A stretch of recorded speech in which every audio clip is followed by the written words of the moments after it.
so that it won't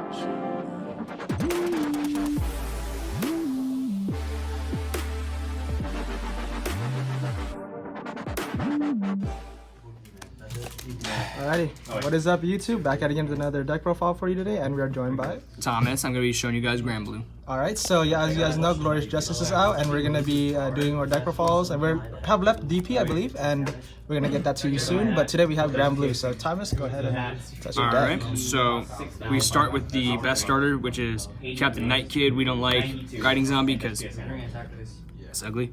For the grade 3s, we play 1 Basskirk, 3 Cocytus, or 4 Cocytus, my bad, 3 Dragon, and 1 Frankenstein. So we play the 1 Basskirk because it helps you mitigate late game if you want to add it to your hand off of a Green Shade. You can always use it if you're going too fast on Cocytus and you feel like you're gonna tech out. You usually get the Protect marker anyway. You're gonna hit similar numbers if you call it grade 3 out. You're not gonna build as much of an established board, but you're still playing a safer game if you go into this. And plus you can always use Green Shade again to add back Cocytus and just hop back on that train later if you want. Dragon's a kill card. You should always be trying to use this as your kill.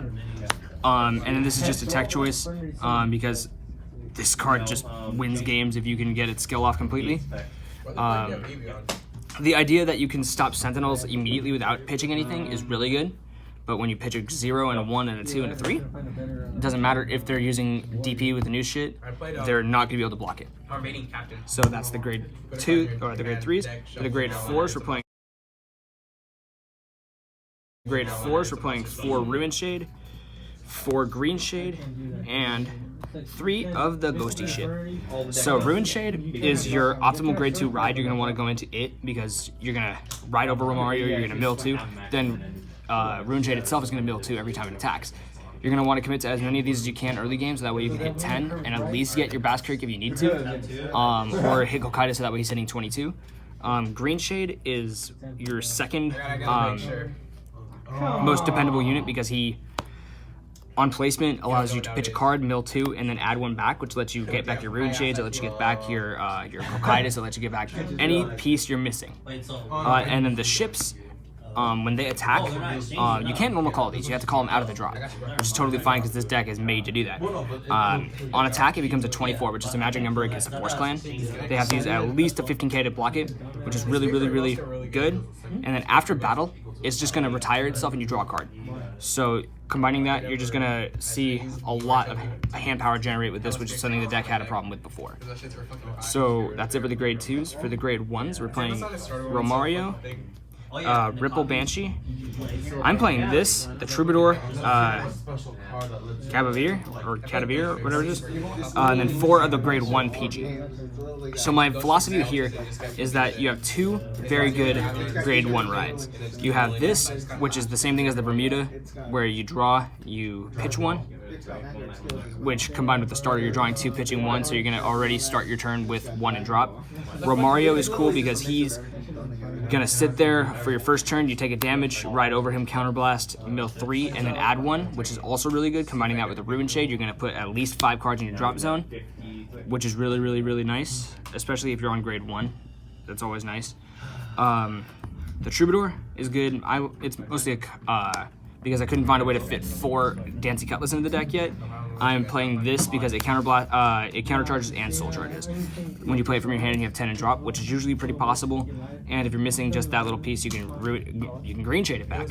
And then Ripple Banshee, Soul Blast 1, and you when it's called from the drop zone, you draw a card and it gains 4k, which becomes a 12k body, which not only can hit against Protect and Excel clans on its own, but it's also just a 12k booster if you really need it to be, and drawing a card is always really nice. So that's going to round out the grade 1s. And the most standardized build for the triggers you can have is 12 crit and 4 heal. This should be the only way you should play the deck because why would you want to kill them any slower when you should just be trying to murder them as quick as possible? Right.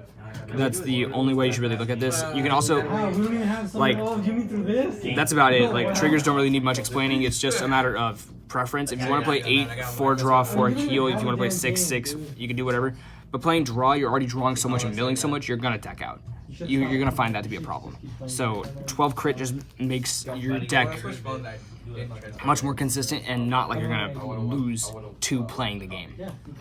And then you can obviously play Protect 2 if you want.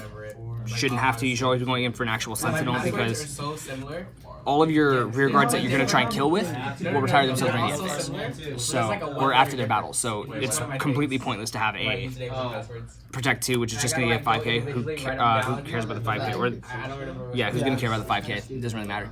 Other than that, that's about it. All right, thank you, Thomas. Yeah, I mean, as far as I know, this is by far the most aggressive Protect clan that I've crossed in a while. I mean, even OTT, I mean, sure you stack, but 12 crit has always been... It's the only deck that utilizes it very well, honestly. Yeah, because everything else, you know, you want to do your drop EVs, you want to, you know... Yeah, because this deck has cards that can call itself... It could spend such a little amount of resources, but still draw cards out of it. It just profits so much more off of having the 12 crits. Yep, especially each turn Skull Dragon's at least hitting a magic 130k. You can do that. We should have recorded the game. We had one where he was on a 2 to pass with Cocytus. He was at 44, and he ripped a crit, and he gave the power and then gave the crit to the Skull Dragon. At least, right? And then he ripped a second trigger, so he was able to hit with the crit and would take the game. But it was just a matter of the fact that even if it didn't happen that way, like you could just it would have made the really Skull Dragons. yeah, it made one of the Skull Dragons be hitting for 96k. What do you do against that? And then the other one's gonna hit for 98. So good. But yeah, thanks again for that. Yeah, that's the new Grand Royal.